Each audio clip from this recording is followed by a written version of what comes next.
Hello students, नमस्कार। मैं राजेश आप सभी का एक बार फिर अपने यूट्यूब चैनल गुरुजी ज्ञान गंगा में स्वागत करता हूं। फ्रेंड्स, आज की वीडियो जीके जीएस में सामान्य हिंदी के कुछ महत्वपूर्ण क्वेश्चनों को शामिल किया गया है जो सभी परीक्षाओं के लिए मोस्ट इम्पॉर्टेंट हैं। तो प्लीज़ आप सबसे रिक्वेस्ट है कि वीडियो को पूरा अंत तक देखें तथा चैनल पर नए हैं तो प्लीज़ चैनल को सब्सक्राइब कर लें तथा वीडियो को लाइक कर अपने दोस्तों में शेयर कर दें। तो आइए शुरुआत करते हैं आज की वीडियो और देखते हैं आज का पहला क्वेश्चन। आज का पहला क्वेश्चन है, री ध्वनि किसके अंतर्गत आती है? री ध्वनि किसके अंतर्गत आती है? ए स्वर, बी व्यंजन, सी अयोगवा या फिर डी अंतःस्थ व्यंजन। इसका राइट आंसर है ए स्वर। री ध्वनि जो है वो स्वर के अंतर्गत आती है। री को अर्धस्वर भी कहा जाता है।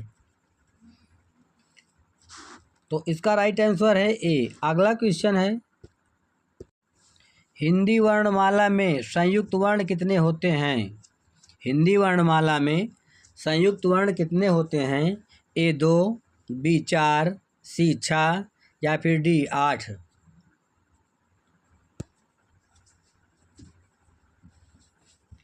इसका राइट आंसर है बी 4। हिंदी वर्णमाला में संयुक्त वर्ण 4 होते हैं। छ, त्रा, ज्ञा और स्रा, ये चारों संयुक्त वर्ण होते हैं। तो इसका राइट आंसर है बी। अगला क्वेश्चन है, दो शब्दों के परस्पर मेल से बने शब्द को क्या कहा जाता है? दो शब्दों के परस्पर मेल से बने शब्द को क्या कहा जाता है? ए संधि, बी समास, सी व्याकरण या फिर डी विकार।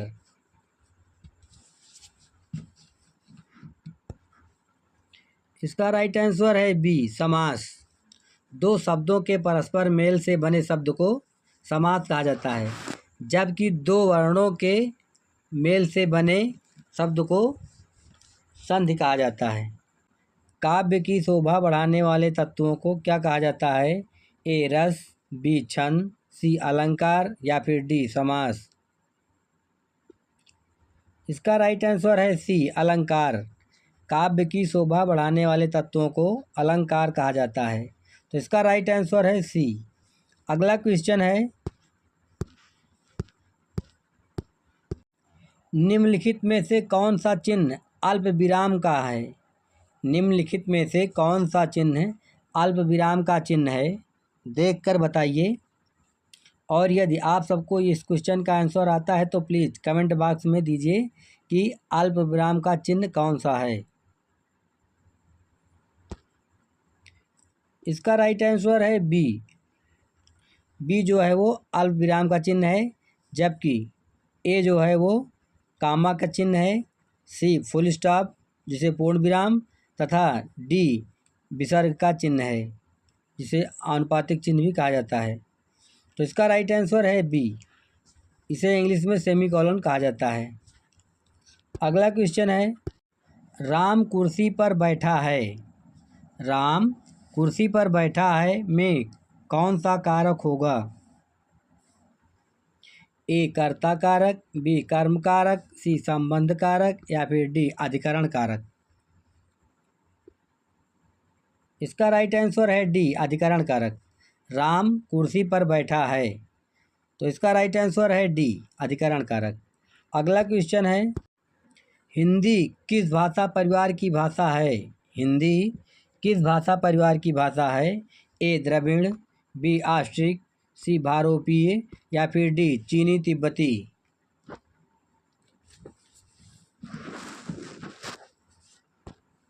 इसका राइट आंसर है सी भारोपीय परिवार। हिंदी भारोपीय परिवार की भाषा है, तो इसका राइट आंसर है सी। अगला क्वेश्चन है, जिन शब्दों के कई सार्थक खंड हो सकते हैं उन्हें क्या कहा जाता है? जिन शब्दों के कई सार्थक खंड हो सकते हैं उन्हें क्या कहा जाता है? ए रूढ़, बी यौगिक, सी योग रूढ़ या फिर डी मिश्रित। इसका राइट आंसर है बी यौगिक। जिन शब्दों के कई सार्थक खंड हो सकते हैं उन्हें यौगिक कहा जाता है, जबकि रूढ़ का कोई खंड नहीं होता और योग रूढ़ तीसरे पद का समर्थन करता है। तो इसका राइट आंसर है बी, यौगिक।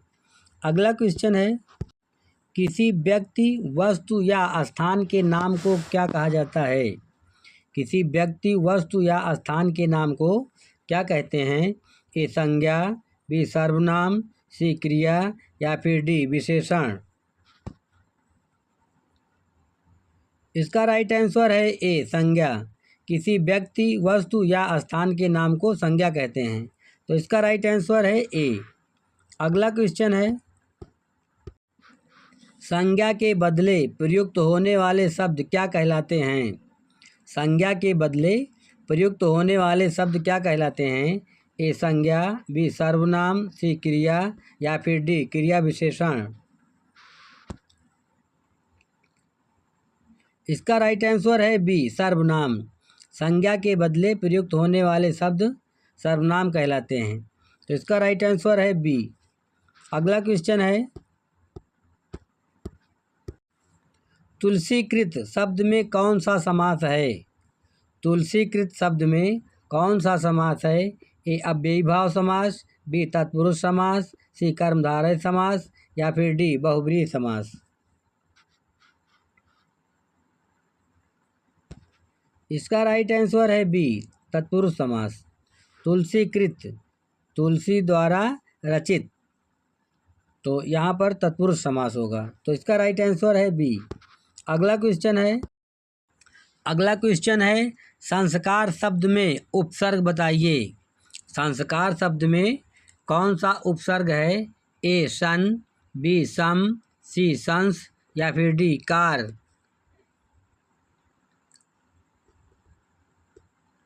इसका राइट आंसर है बी, सम। सम धन कार बराबर संस्कार। तो इसका राइट आंसर है बी। अगला क्वेश्चन है, रातों रात में कौन सा समास है? रातों रात में कौन सा समास है? ए अव्ययी भाव समास, बी तत्पुरुष समास, सी द्वंद्व समास या फिर डी कर्मधारय समास। इसका राइट आंसर है ए, अव्ययी भाव समास। रातों रात में अव्ययी भाव समास है। तो इसका राइट आंसर है ए। अगला क्वेश्चन है, निम्न में कौन हाथी शब्द का पर्यायवाची नहीं है? निम्न में से कौन सा शब्द हाथी का पर्यायवाची नहीं है? ए गज, बी कुंजर, सी हस्ती या फिर डी नाहर।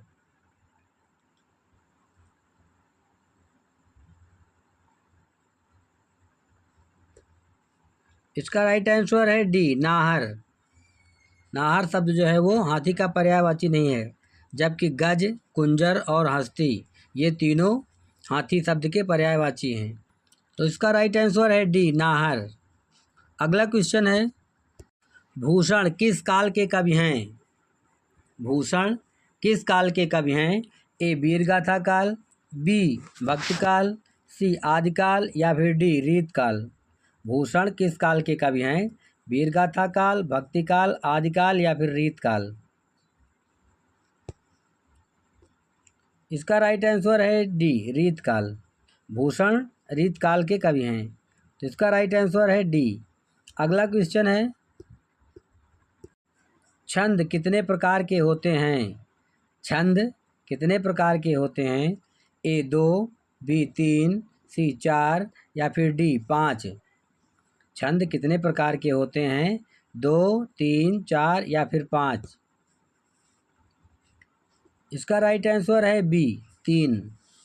छंद 3 प्रकार के होते हैं, वर्णिक छंद, मात्रिक छंद तथा मुक्तक छंद। तो इसका राइट आंसर है बी। अगला क्वेश्चन है, निम्नलिखित में से सममात्रिक छंद का उदाहरण कौन सा है? निम्नलिखित में से सममात्रिक छंद का उदाहरण कौन सा है? ए दोहा, बी चौपाई, सी सोरठा या फिर डी इनमें से कोई नहीं।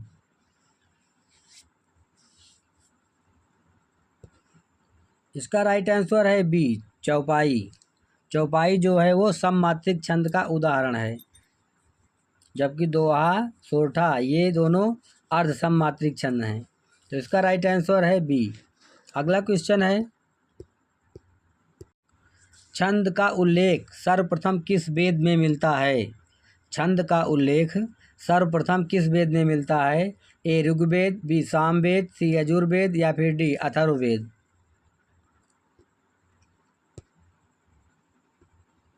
इसका राइट आंसर है ए ऋग्वेद में। छंद का उल्लेख सर्वप्रथम ऋग्वेद में मिलता है, तो इसका राइट आंसर है ए। अगला क्वेश्चन है, चारों चरण में समान मात्रा वाले छंद को क्या कहते हैं? चारों चरण में समान मात्रा वाले छंद को क्या कहते हैं?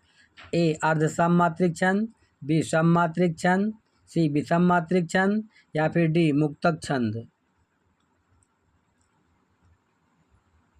इसका राइट आंसर है बी सममात्रिक छंद। चारों चरण में समान मात्रा वाले छंद को सममात्रिक छंद कहा जाता है, तो इसका राइट आंसर है बी। अगला क्वेश्चन है, छंद को और किस नाम से जाना जाता है? छंद को और किस नाम से जाना जाता है? ए पिंगल शास्त्र, बी नाट्य शास्त्र, सी वास्तुशास्त्र या फिर डी कला शास्त्र। छंद शास्त्र को और किस नाम से जाना जाता है? तो इसका राइट आंसर है ए पिंगल। छंद को पिंगल भी कहा जाता है और छंद शास्त्र को पिंगल शास्त्र कहा जाता है, तो इसका राइट आंसर है ए। अगला क्वेश्चन है, दोहे का उल्टा कौन सा छंद होता है? दोहे का उल्टा कौन सा छंद होता है? ए बरबई, बी सोरठा, सी चौपाई या फिर डी रोला।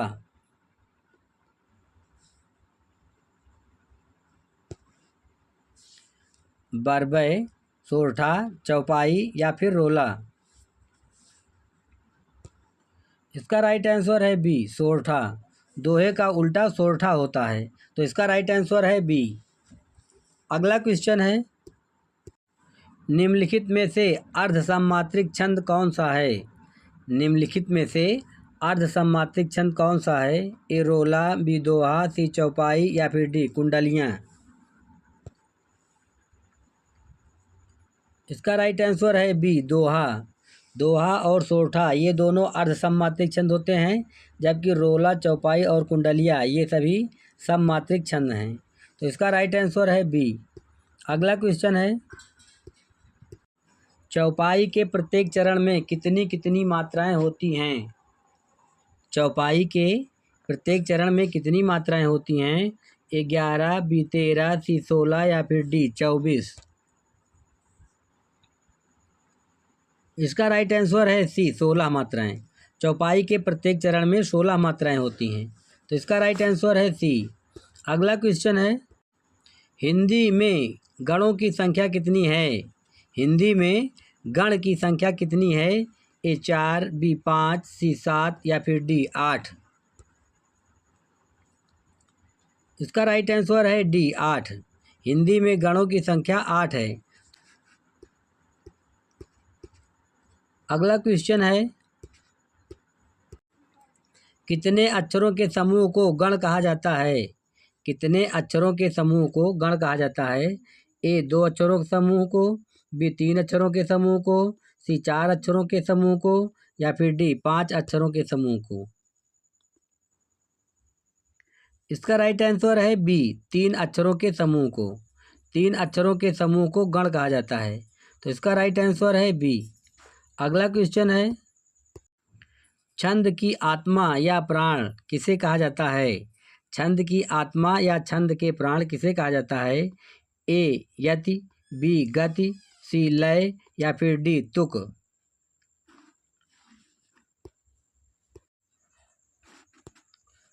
इसका राइट आंसर है डी तुक को। छंद की आत्मा या छंद का प्राण तुक को कहा जाता है, तो इसका राइट आंसर है डी। अगला क्वेश्चन है, अठन्नी शब्द में कौन सा समास है? अठन्नी शब्द में कौन सा समास है? ए अव्ययीभाव समास, बी कर्मधारय समास, सी तत्पुरुष समास या फिर डी द्विगु समास। इसका राइट आंसर है डी द्विगु समास। अठन्नी शब्द में द्विगु समास है, तो इसका राइट आंसर है डी। अगला क्वेश्चन है, निम्नलिखित में से कौन शब्दालंकार नहीं है? ए यमक अलंकार, बी रूपक अलंकार, सी अनुप्रास अलंकार या फिर डी श्लेष अलंकार। इसका राइट आंसर है बी, रूपक अलंकार।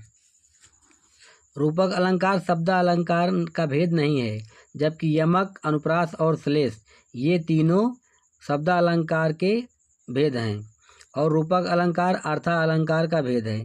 तो इसका राइट आंसर है बी, रूपक अलंकार। अगला क्वेश्चन है, हवा लगना। हवा लगना मुहावरे का क्या अर्थ है? ए, प्रभाव पड़ना, बी, प्रभावशाली होना, सी, नशे की आदत लग जाना, या फिर डी, बीमार पड़ जाना। इसका राइट आंसर है ए, प्रभाव पड़ना। हवा लगना मुहावरे का अर्थ है प्रभाव पड़ना। अगला क्वेश्चन है, किस छंद का प्रथम व अंतिम शब्द एक सा होता है? किस छंद का प्रथम व अंतिम शब्द एक सा होता है? ए, दोहा, बी, रोला, सी, सोरठा, या फिर डी, कुंडलियाँ।